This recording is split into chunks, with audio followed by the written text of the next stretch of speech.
যারা তোমরা সায়েন্স নিয়ে পড়ছো, অর্থাৎ সদ্য ক্লাস 11-এ উঠলে, সায়েন্স নিয়েছো, শুনতে ভালো লাগছে, বেশ একটু গর্বিত বোধ করছো। আর যারা 12-এ পড়ছো তারা আজ নয় কাল, কাল নয় পরশু, তোমাদের জন্য কিন্তু অশনি সংকেত অপেক্ষা করছে। কারণ তোমরা যারা সায়েন্স নিয়ে পড়ছো তোমাদের এইরকম মানসিকতা মানায় না। আবার অনেকেই আছো সায়েন্সের সঙ্গে বা তোমরা 11-12 বা বোর্ডস এর সঙ্গে নিটটাকে একই সঙ্গে প্রস্তুতি নিচ্ছ, তারা তো সিরিয়াস।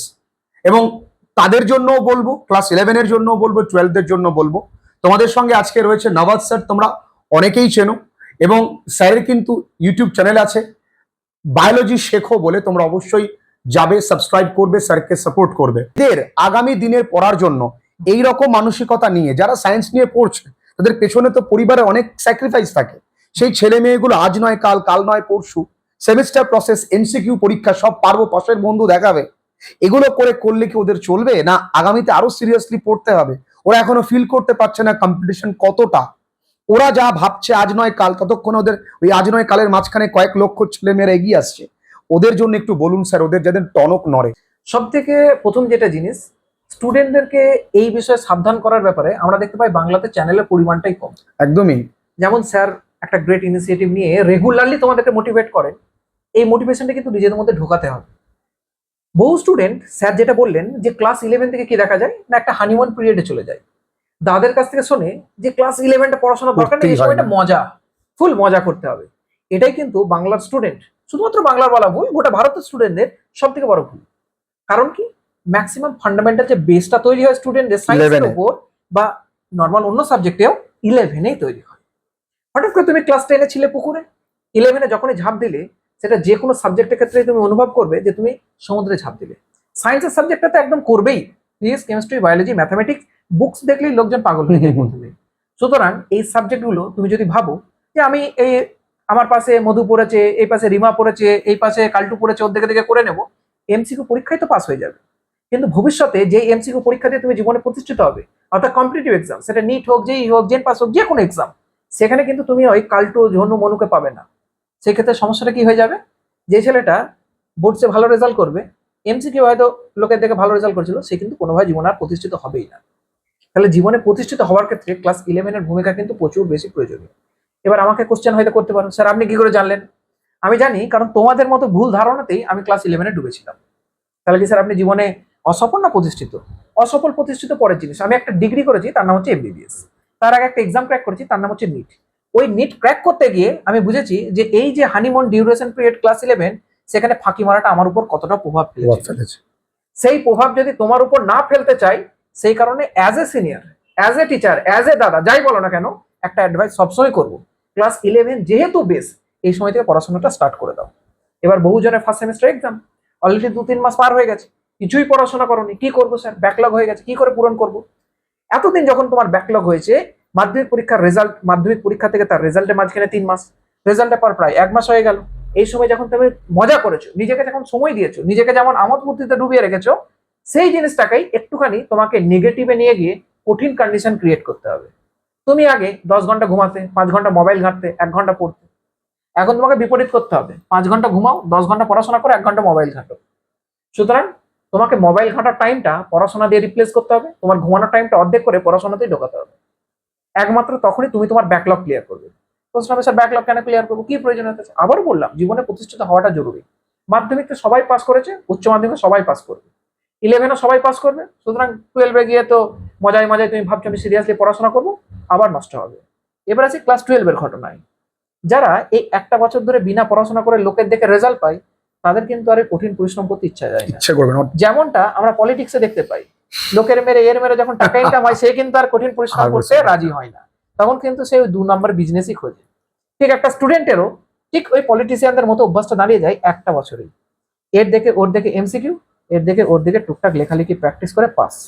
সেভাবে আমি আর কেন পড়বো, উচ্চ মাধ্যমিকে এইভাবেই গলে যাবে, পাস করবে। কিন্তু কেউ মাঝে মধ্যে এবার তাকে যদি টনক দেয়, এইভাবে কি পাস করবি নাকি, এইভাবে তো পসিবল না, তখনও কি করবে, মাঝে মধ্যে ঝটকা লেগে পড়াশোনা করবে, যেমনটা আজকের ভিডিও দেখে লোক পড়তে বসবে, ভাববে যে না পড়লে তো রেজাল্টটা হবে না।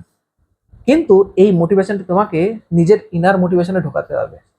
সব থেকে প্রথম জিনিস একটা মনে রাখো, উচ্চ মাধ্যমিক যুগের পর যুগ সবাই পাস করে, কিন্তু উচ্চ মাধ্যমিক যারা দেয় সবাই যে কোনো কম্পিটিটিভ এক্সাম ক্র্যাক করে প্রতিষ্ঠিত হবে এমনটা নয়। জীবনের একটা কথা সর্বদাই মনে রাখবে, তোমাকে জীবনে প্রতিষ্ঠিত বর্তমান যুগে হতে গেলে নামের আগে একটা ট্যাগ লাগাতে গেলে কম্পিটিটিভ এক্সাম একটা ক্র্যাক করতেই হবে। একদমই। এবার লোক প্রশ্ন করবে যে নর্মাল অনার্স করে কি জীবনে কিছু করা যায় না? আবার বলছি, নর্মাল অনার্স করে তুমি জীবনে কিছু করার আগে তোমার মতো একটা স্টুডেন্ট অনার্স করেছে কিন্তু একটা হাইলি ডিগনিফাইড ইউনিভার্সিটি থেকে, সে কিন্তু তোমার আগে প্রতিষ্ঠিত হবে। তো তুমি যদি চাও যে আমি ওই নর্মাল পথ দিয়ে ঘুরে ঘুরে ঘুরে ঘুরে 10 বছর ধরে তারপরে গিয়ে আমি পিএইচডি করে প্রতিষ্ঠিত হবে, তোমার থেকে আগে integrated MSc, BSc, MSc, PhD করে তোমার আগে প্রতিষ্ঠিত কেউ না কেউ হয়ে যাচ্ছে। সুতরাং ওই ইন্টিগ্রেটেড ম্যানারে যদি তুমি বিএসসিও করতে চাও, তোমাকে একটা কম্পিটিটিভ এক্সাম মিনিমাম ক্র্যাক করতে হবে। আইজা বহুল প্রচলিত এখন একটাই কমন এন্ট্রান্স এক্সাম, নাম হচ্ছে কুয়েট। কুয়েট দিয়ে Benaras university, Aligarh university, Hindu university, যত বড় বড় ইউনিভার্সিটি আছে সমস্ত জায়গায় কিন্তু এন্ট্রি ঢোকে এবং বাইল্যাটারাল এখানে বিএসসির সঙ্গে এমএসসি, পিএইচডি হয়ে যায়। তাহলে একটা স্টুডেন্ট এই এক্সামগুলো ক্র্যাক করতে গেলে তার কিন্তু ওই পাশাপাশি বন্ধু আর পাবে না যে তাকে হেল্প করবে। পুরোপুরি ফুল সিকিউর ম্যানারে এই পরীক্ষাগুলো হয়। এবারে পরীক্ষাগুলো ক্র্যাক করতে গেলে 11 যদি কেউ ফাঁকি মেরেও দেয়, 12 যদি ডেডিকেশন সহ কমসে কম 12টাকেও মানে ভালোভাবে গ্র্যাপ করে যদি ওই কনসেপ্টগুলো নিয়েও পরীক্ষাতে বসে, সে কিন্তু একটা কনফিডেন্স পাবে যে এবছর আমি পরের বছর এক্সামটা ক্র্যাক করতে পারবো। এবার সে 11এও ফাঁকি মেরেছে, 12এও ফাঁকি মেরেছে, দেখা যাবে গ্রামের কোনো একটা নর্মাল কলেজ থেকে বিএসসি করলো, ভাববে এই করে আমি কি করব, তারপরে তো বাকি তার কাছে যে জব আসবে সেটাকে তাকে নিতেই হবে। সেটা মানুষের বেঁচে থাকার জন্য ব্লিঙ্কিটের জব হতে পারে, টোটো চালানো হতে পারে। আমি বলছি না যে ওই জবগুলো খারাপ, বাট ওটার জন্য তো তুমি পড়াশোনা স্টার্ট করোনি। একদমই। ওটার জন্য তো তোমার বাবা তোমাকে এত টাকা ঢেলে ঢেলে পড়াশোনা করায়নি। ব্লিঙ্কিট, জোম্যাটো সব জব ভালো, কিন্তু ওটা কি তোমার স্বপ্ন ছিল? কাউকে যদি একটা ক্লাস 10-এর ছেলেকে এখন জিজ্ঞাসা করা হয় যে কি রে ব্লিঙ্কিটের ডেলিভারি বয় হবে, ও কিন্তু কোনোদিন বলবে না ওটা। ওটা কিন্তু লোক চাপে পড়ে করে। যে আজ ব্লিঙ্কিটের ডেলিভারি বয়, তাকে যদি আমি 5 জনের সাথে কথা বলি, সে কিন্তু বলবে না যে শখে আমার এটাই শখ ছিল এটাই আমি করবো।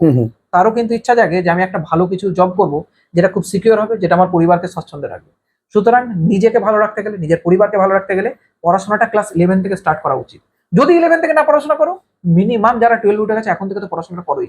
এখন যদি ভবিষ্যৎকে তুমি সিরিয়াসলি না নাও, ভবিষ্যৎ কিন্তু তোমার উপর একদিন হাসবে। একদম। সুতরাং ব্যাকলগ হয়ে গেছে, আবার বললাম যতটা মজা করেছো তার বিপরীতে গিয়ে কাজ করো।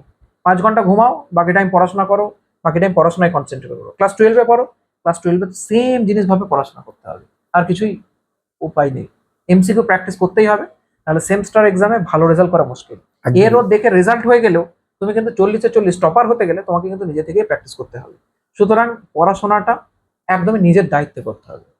তাহলে তোমরা নিশ্চয়ই টের পেয়ে গেলে, বুঝতে পারলে যে 11-12 বা বিশেষ করে ক্লাস 11 তোমাদের ভিত্তি প্রস্তরের সময়। এই সময় যদি তোমরা ফাঁকি দাও তাহলে কিন্তু তোমাকেই ফাঁকের তলা একদিন পড়তে হবে, আর সেই সময় তুমি অনুতপ্ত হয়েও কোনো লাভ হবে না। তাই এখন একটু মন দিয়ে পড়ো, প্লিজ পড়াশুনো করো, কারণ সামনের দিনগুলো খুব একটা সহজ আসছে না। সহজ তখনই হবে যখন তুমি সত্যি সত্যি পড়াশুনোর টাইমটাতে পড়াশুনো করবে। ভালো থেকো।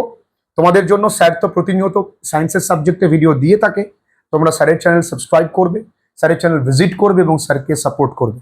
খুব ভালো থেকো প্রত্যেকে।